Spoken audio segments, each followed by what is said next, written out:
Hello everyone, and welcome to today's Explainer. Today we're really going to dive deep into Lost Spring, Part 1, Saheb. You know, this chapter is a deeply moving piece of literature. It shines a light on the harsh, ground-level reality of extreme poverty and how it literally steals a child's early years. If you find this helpful, like, share, and subscribe to the ACE Archive. So let's set the stage here and meet our main protagonist, Saheb. This story walks us through the daily life of this young ragpicker boy. Imagine, from a very tender age, his entire existence, his whole mindset, his childhood, it's all completely shaped by grinding poverty. He isn't living a life filled with playgrounds or homework, right? He is living a life focused entirely on sheer survival. To really appreciate this narrative, we have to talk about the author, Anis Jung. She is a writer who is incredibly committed to exposing pressing social issues, especially focusing on the lives of underprivileged children right here in India. Through her writing, she gives a calm, clear, and highly empathetic voice to those who are marginalized by society, children who are denied their most fundamental rights. Okay, so here's a quick roadmap of what we'll understand today. We'll look at 1. Saheb's background, 2. His daily struggles, 3. His broken dreams, and 4. The absolute limits of poverty. Now, what's genuinely fascinating about Saheb's mindset is the raw innocence in his words. The author actually meets Saheb every single morning in her neighborhood, where he's constantly searching through the garbage dumps. And he tells her, "Sometimes I find a rupee in the garbage." I mean, to us, it's just refuse, right? Trash. But to him, looking through that garbage is literally like scrounging for gold. It holds the promise of a meal or even just a tiny moment of joy. And this brilliantly highlights a massive generational divide in how they look at their circumstances. See, for the adults, the garbage is strictly a means of survival. It's how they get their daily bread and keep a roof over their heads. But for children like Saheb, it is wrapped in wonder. It brings this sense of hope and excitement because, honestly, every bag of trash holds the mystery of a hidden coin or maybe a discarded toy.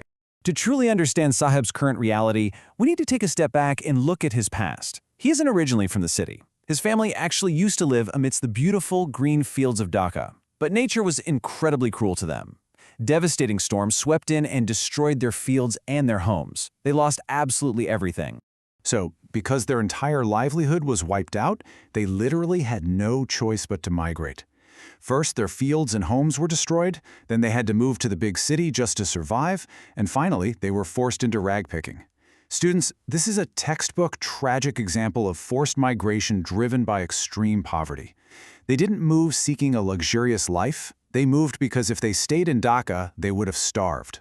And this forced migration has a direct impact on Saheb's development. When the author asks him why he doesn't go to school, his answer is just heartbreakingly simple. He says, "There is no school in my neighborhood." He doesn't go to school because the infrastructure simply does not exist for children in his situation. Education, which is a basic human right, is just completely out of his reach. There's this moment of casual conversation where the author makes a bit of a glib remark. She half jokes, "If I start a school, will you come?" Saheb smiles his huge smile and says yes. But then, days later, he runs up to her and eagerly asks, "Is your school ready?" And suddenly, the author feels this deep sense of embarrassment and guilt. She realizes she made a false promise, a promise she never meant to keep, to a child whose bleak world is already filled with empty promises. Now here is a crucial point of irony in the chapter, his actual name. After months of knowing him, she finally asks his full name, and he probably announces, Saheb Ayalam. Do you know what that means? It translates literally to Lord of the Universe. Yet here is a boy roaming the streets, poor, helpless, and completely unaware of the bitter irony that the supposed Lord of the Universe is actually scavenging in the trash just to survive. As you read through the chapter, you'll definitely notice Saheb and his group of friends roaming the streets barefoot. When they are asked why, some casually say their mothers just didn't bring their shoes down from the shelf. And society? Well, society often conveniently labels this lack of footwear as a cultural tradition. But let's pause and ask ourselves, is it really a tradition?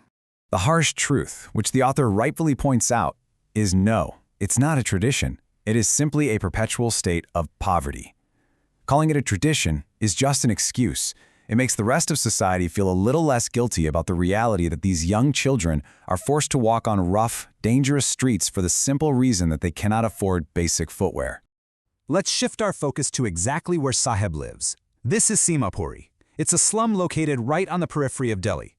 So geographically, it's very close to the bustling capital of India, but metaphorically speaking, it is miles and miles away from any sense of development or progress. This is where Saheb and 10,000 other ragpickers endure a life of daily hardship.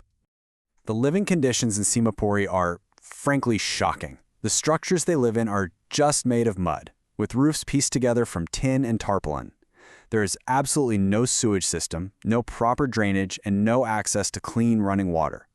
It's a stark, inhumane environment where these families have basically been squatting for decades, essentially turning survival into an art form.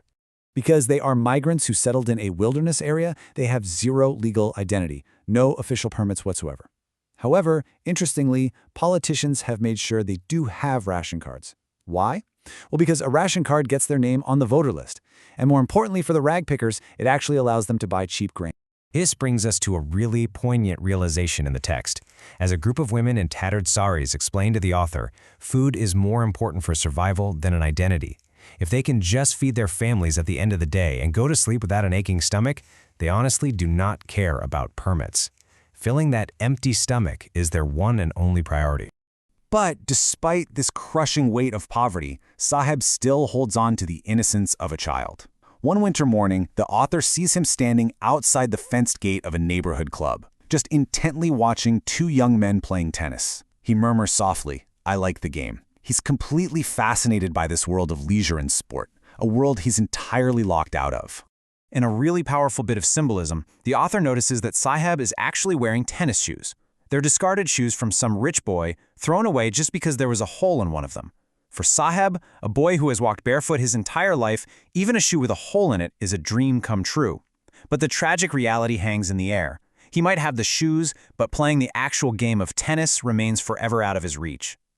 As time goes on, Saheb's life takes a major turn. The author runs into him on his way to a milk booth. He tells her he's found a new job working at a tea stall down the road. He's earning a steady income now, 800 rupees a month, and all his meals are provided. Now on paper, that sounds like a step up from picking garbage, doesn't it? But if you look closely at his face, the author notices something heartbreaking. His face has lost its carefree look. He used to carry a plastic bag over his shoulder. Sure, it was light, but more importantly, it belonged to him. Now, he carries a heavy steel canister that belongs to the tea shop owner. He has literally traded his freedom for 800 rupees. Saheb is no longer his own master. This chapter shows how poverty takes away childhood, dreams, and freedom.